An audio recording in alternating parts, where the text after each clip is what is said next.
नमस्कार, मैं हूं मृत्युंजय कुमार झा और अगले आधे घंटे तक कमोडिटी मार्केट पर सबसे बड़ी कवरेज जारी है। हम आपको बताएंगे कि आज के बाजार में कमोडिटी मार्केट में किस तरह का एक्शन दिख रहा है और एक्शन के इस मार्केट में आपके लिए कहां पर कमाई के मौके बनेंगे, खबरें कौन कौन सी हैं, इन तमाम मुद्दों पर हमारी नजर होगी, बातचीत होगी।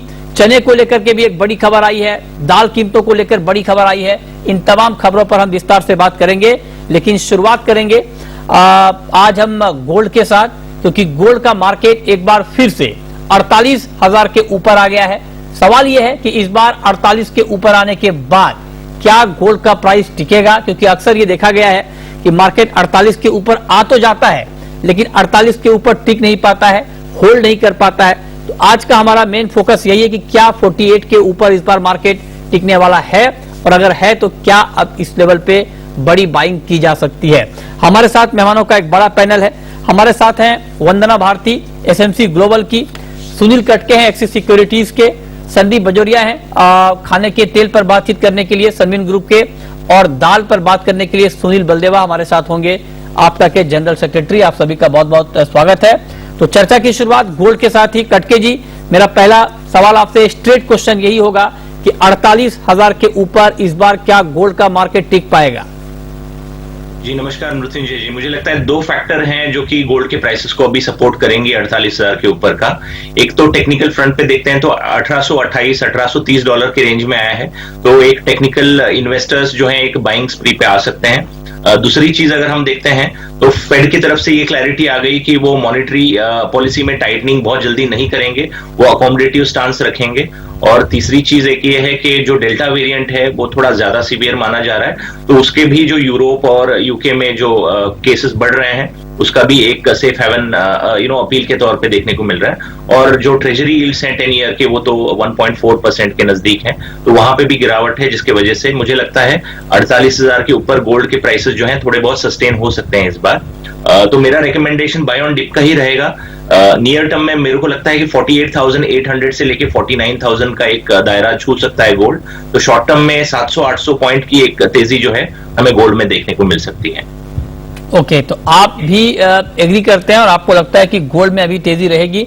48,550 आपका इमीडिएट टारगेट है गोल्ड पर। वंदना जी, मैं आपसे पूछना चाहता हूं कि 48,400 के आसपास है गोल्ड का मार्केट, एग्जैक्टली इसी भाव पर अगर ट्रेड लेना हो तो आपको लगता है कि 200-300 रुपए अपसाइड टारगेट के लिए इस भाव पर भी बाइंग का ट्रेड लिया जा सकता है? जी मृत्युंजय जी, लिया जा सकता है, इस भाव पे भी यहाँ पे लिया जा सकता है। और सुनील जी से मैं यहाँ पे एग्री करती हूँ। मुझे लग रहा है कि 48,800 48,600 पहला, 48,800 मुझे दूसरा लग रहा है कि यहाँ पे इस टारगेट के लिए यहाँ पे बाइंग करके चलना चाहिए।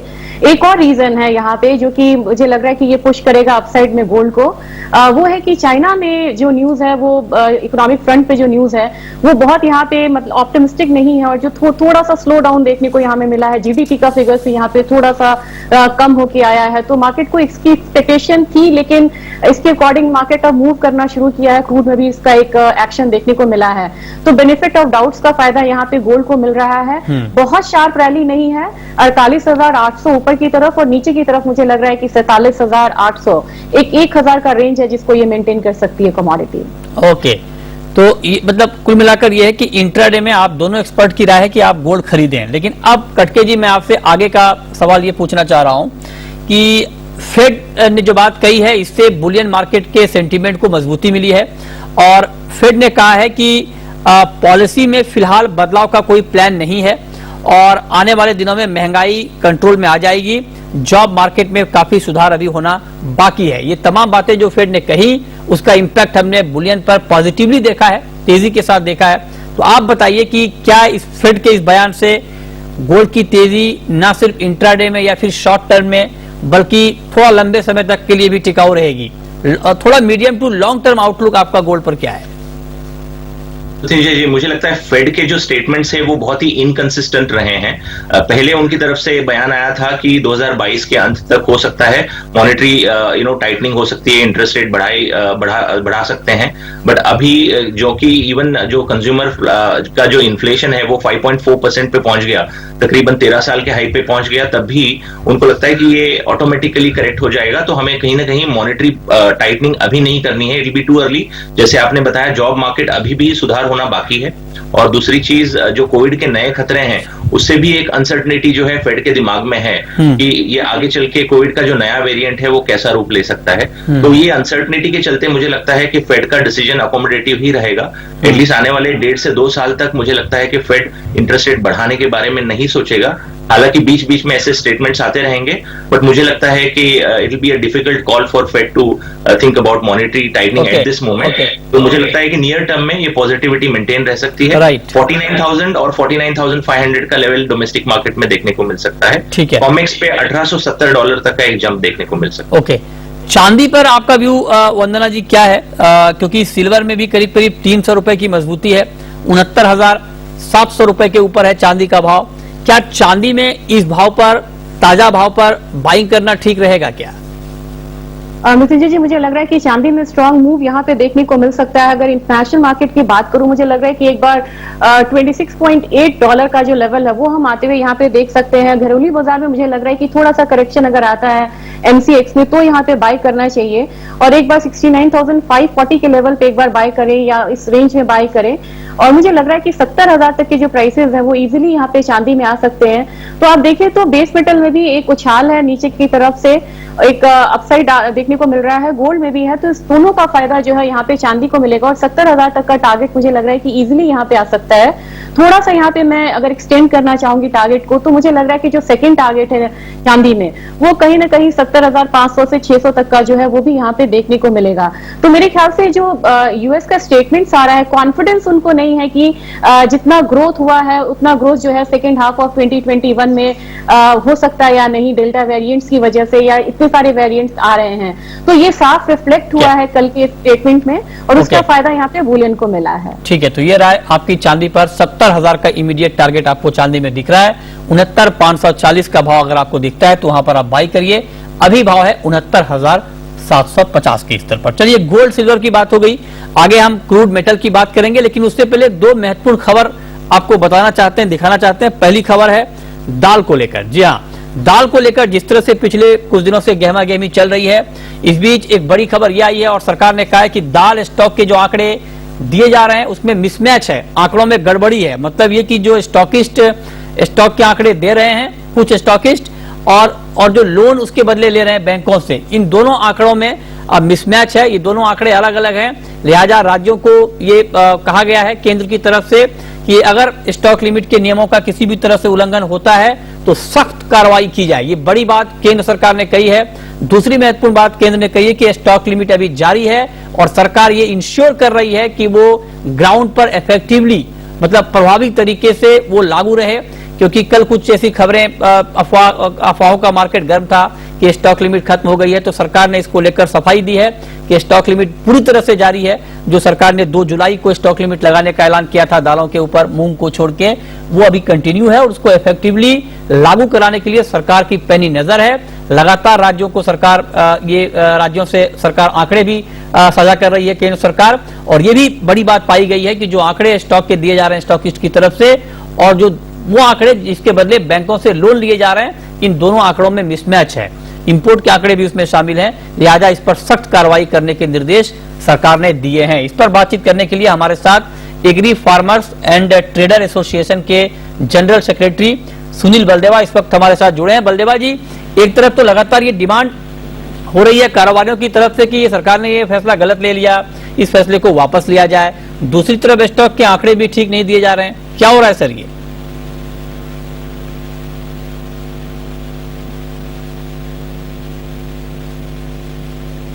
सुनील जी। देखिए मर्चेंट जी, जहाँ पे सरकार का फैसला लेने की बात है, सरकार ने एक फैसला किया है, नीतिगत फैसला किया है, हम उसका पूरा सम्मान करते हैं। लेकिन हमें लगता है कि सरकार छोटे व्यापारी और मध्यम दर्जे के व्यापारी इसमें सबसे ज्यादा उत्पीड़न हो रहा है और सबसे ज्यादा प्रभावित हो रहे हैं। क्योंकि मिलों की जहां तक बात करें तो मिलों को एक सफिशिएंट रिलैक्स किया गया है, इंपोर्ट में 45 दिन दिया गया है, लेकिन व्यापारियों को केवल 200 टन की लिमिट दी गई है। आप एक समझिए कि 7-8 तरह की दाल होती है, उस दाल में भी जैसे मूंग की दाल की बात करूं तो मूंग भी होता है, मूंग की धुली दाल भी होती है, मूंग की छिलका दाल भी होती है, 3 क्वालिटी मूंग की होती है। हाँ। और ऐसे ही करके हर दाल की हम बात करें तो हमें 30-35 तरह की दालें हमारे पास होती है। तो 200 टन की लिमिट में तो हम एक व्यापारी केवल 5 टन या 7 टन ही एक दाल को रख पाएगा, तो वो होलसेल व्यापारी कहाँ हुआ, वो तो रिटेल व्यापारी हो गया। इसीलिए हम हमारे आफ्टा के 2 प्रतिनिधि जो हमारे एग्जीक्यूटिव मेंबर भी है, जयेश गनात्रा और नितिन कलंत्री, वो पीयूष गोयल साहब से मिले भी थे, उन समस्याओं को बताया भी था। और ये पीयूष गोयल जी के लिए जो टाइम दिया, इसके लिए महाराष्ट्र दाल मिल एसोसिएशन ने बड़ी मेहनत करके टाइम लिया, मैं उनको भी धन्यवाद देना चाहूंगा। आफ्टा जो है हर एसोसिएशन के साथ मिलके काम कर रही है और सरकार को ये समझाने का प्रयास कर रही है कि ये लिमिट केवल कम है। इस लिमिट को सरकार को अर्ज भी कर रही है कि उस लिमिट को जरूर बढ़ा दिया जाए, इसको 500 टन कर दिया जाए, ताकि एक सुगम तरीके से व्यापारी जो ट्रेड कर सके। नहीं सुनील जी, ये बात जो आप कह रहे हैं वो तो ठीक है, आप लोग ये डिमांड लगातार कर रहे हैं, लेकिन मैं आपसे ये पूछ रहा हूं सर कि जो अभी एक खबर ये भी आई है कि जो दाल स्टॉक के आंकड़े हैं, जो सरकार को आंकड़े दिए जा रहे हैं, वो आंकड़े ठीक नहीं दिए जा रहे हैं, उसमें मिसमैच है। मतलब जो सरकार को आंकड़े दिए जा रहे हैं और वो आंकड़े जिसके आधार पर बैंकों से लोन लिया जा रहा है, ये दोनों आंकड़े अलग अलग हैं, ये दोनों आंकड़े एक नहीं हैं। और इस पर सरकार बहुत सख्त है। सरकार ने कहा है कि अगर इस तरह की गड़बड़ी की जाती है तो सख्त कार्रवाई की जाए। इस पर आप क्या कहेंगे? मतेंद्र जी, हम अपने सब मेंबरों को ये अर्ज करते हैं, बार बार अर्ज करते हैं और आपके द्वारा सारे देश के व्यापारियों को अर्ज करना चाहता हूँ कि एक नियम बनने के बाद उस नियम को फॉलो करें, उस नियम के तहत ही सारा जो है वो अपना काम करें, व्यापार करें। यदि आपके पास जो स्टॉक है वो पोर्टल पर जरूर दें। यहाँ कहीं पे यदि टेक्निकल प्रॉब्लम आती है, जैसे गांव में है और छोटे शहरों में वहाँ पे टेक्निकल प्रॉब्लम आती है, वहाँ पे इतना पढ़ा लिखा नहीं है, वहाँ पे आप मैनुअल जाके स्टॉक जरूर दें डीएसओ को, ताकि वो अपने स्टॉक को जो है पोर्टल में, आपके स्टॉक को पोर्टल में चढ़ा सके। तो ये हमारा कर्तव्य बन जाता है हर व्यापारी का कि हम सही रिपोर्ट जो है स्टॉक की दें, कहीं कोई मिसमैच नहीं दे। लेकिन मैं जहाँ तक सरकार का ये कंसर्न है, हो सकता है कि कुछ आंकड़ों में मैं इस पे टिप्पणी ज्यादा नहीं कर पाऊंगा, क्योंकि मुझे ये नहीं पता कि कहाँ पे क्या मिसमैच हुआ है या नहीं हुआ है और कहाँ जाके ये मिसमैच हो रहा है। लेकिन जहाँ तक इंपोर्टर की बात है, इंपोर्टर हमेशा अपना स्टॉक जो है प्रॉपर दिखाता है और पोर्टल पे डालता है, क्योंकि इंपोर्टर जो होता है उसके पास काफी इस तरह की सुविधाएं रहती है कि वो पोर्टल पे चढ़ा सके। लेकिन छोटे व्यापारी हमेशा इस सुविधा से वंचित रहते हैं। अच्छा। और अपने काम को जो है वो पोर्टल पे जो चढ़ाना और नई टेक्निक से वो इतने ज्यादा फेमिलियर नहीं होते, इसलिए प्रॉब्लम आ रही होगी या आ सकती है। लेकिन फिर भी मैं आपके चैनल से दोबारा अर्ज करूंगा कि हर व्यापारी अपना स्टॉक बराबर और सही मात्रा में सरकार को दे और सरकार के कहे अनुसार ही काम करे। हाँ, आफ्टा हमेशा आपके साथ खड़ी है, आपके लिए सरकार को अर्ज कर रही है, समझा रही है कि इस लिमिट को 500 टन कर दी जाए। हाँ। लेकिन सरकार अभी किसी भी ढिलाई के मूड में नहीं है। लेकिन हम कार्रवाई करते रहेंगे, हम उसको समझाने का, निवेदन करने का प्रयास करते रहेंगे। बिल्कुल ठीक है, आपकी डिमांड अपनी जगह बिल्कुल जायज है और सरकार लगातार एक्शन के मूड में, और सरकार ने बिल्कुल साफ कर दिया है कि आप किसी भी अफवाहों पर ध्यान ना दें। स्टॉक लिमिट लागू है, को प्रभावी तरीके से सरकार लागू कर रही है। सरकार हर संभव प्रयास कर रही है कि रिटेल में जो कीमतें हैं दालों की वो काबू में रहें।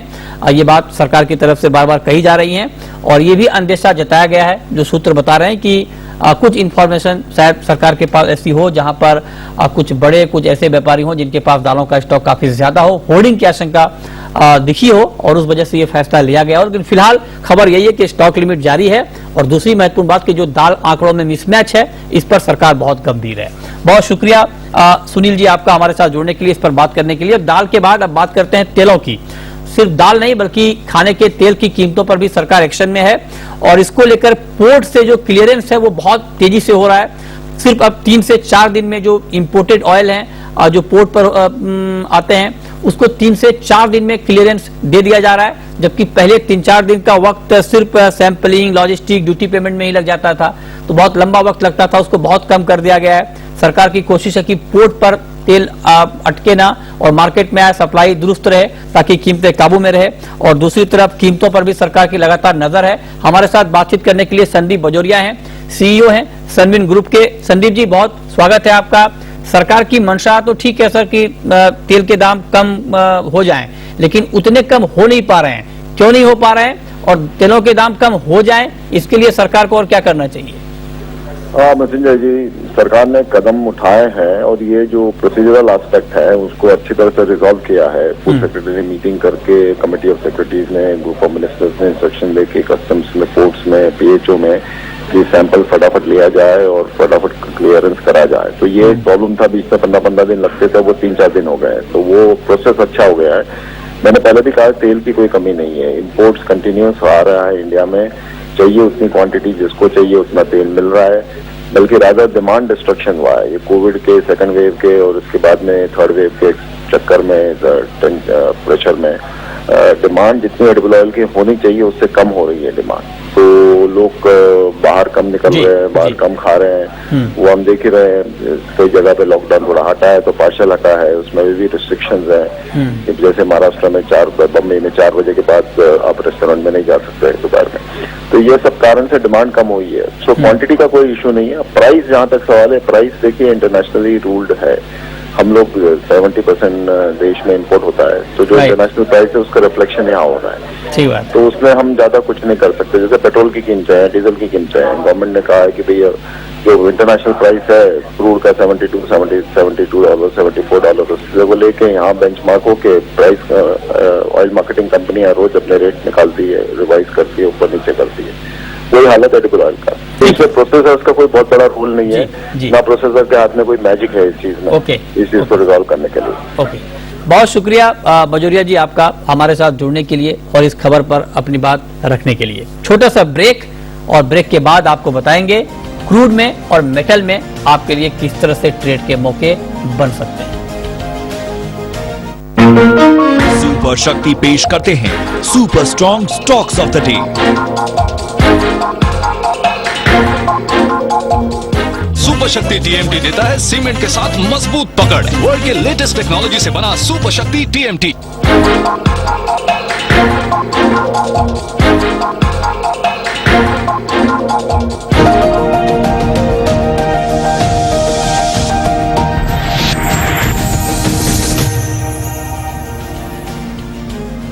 ब्रेक के बाद भी आपका स्वागत है। क्रूड पर वंदना जी, आज के लिए आपका व्यू क्या है? क्रूड में किस तरह का ट्रेड आप देख रही हैं? मृत्युंजय जी, मुझे लग रहा है कि करेक्शन थोड़ा सा यहाँ पे ड्यू है चाइना के न्यूज के बाद कि वहाँ पे इंपोर्ट कम हुआ है पूरे ही फर्स्ट हाफ में। थोड़ा सा असर यहाँ पे देखने को मिल रहा है और वो अपना स्ट्रैटेजिक रिजर्व यहाँ पे इस्तेमाल कर रहे हैं। 5380 के करीब मुझे लग रहा है कि एक बार क्रूड को सेल करना चाहिए। 5330 तक के जो प्राइसेस हैं वो मुझे एक्सपेक्टेड है यहाँ पे। इसके लिए स्टॉप लॉस लगाना होगा 5400 का। ठीक है, तो ये राय हो गई आपकी क्रूड पर। मेटल पर कटके जी आपका व्यू? मेटल में मजबूती है आज, हालांकि रफ्तार बहुत तेज नहीं है, लेकिन हल्की तेजी हम देख पा रहे हैं मेटल के सारे काउंटर में। आज की टॉपिक आपकी मेटल में? जी मृत्युंजय जी, मुझे लगता है कॉपर में ऑलरेडी हमने एक बुलिश ट्रेंड बनते हुए देखा है। आज के ट्रेडिंग के सेशन में 728 के रेंज में अभी चल रहा है। जो फेड का कॉम्पिटिटिव स्टांस का जो स्टेटमेंट था उससे थोड़ा ओवरऑल बेस मेटल पैक को सपोर्ट मिल रहा है। और इवन जो out of the LME stocks हैं वो भी 10% जो है उसमें गिरावट देखने को मिली है। उस वजह से भी ओवरऑल बेस मेटल पैक में थोड़ा सपोर्ट है। तो मेरा रिकमेंडेशन कॉपर में रहेगा, पिक ऑफ द कमोडिटी में 728 के रेंज में एक बाई कर सकते हैं। वैसे हालांकि 724.5 728 के रेंज में बाई कर सकते हैं। 722 का स्टॉप लॉस लगाते हुए पहला टारगेट 730 का रहेगा और दूसरा टारगेट 735 का देख सकते हैं। ओके, चलिए बहुत शुक्रिया कटके जी आपका, वंदना जी आपका हमारे साथ जुड़ने के लिए। छोटा सा ब्रेक, ब्रेक के बाद देखिए कॉर्पोरेट, रडार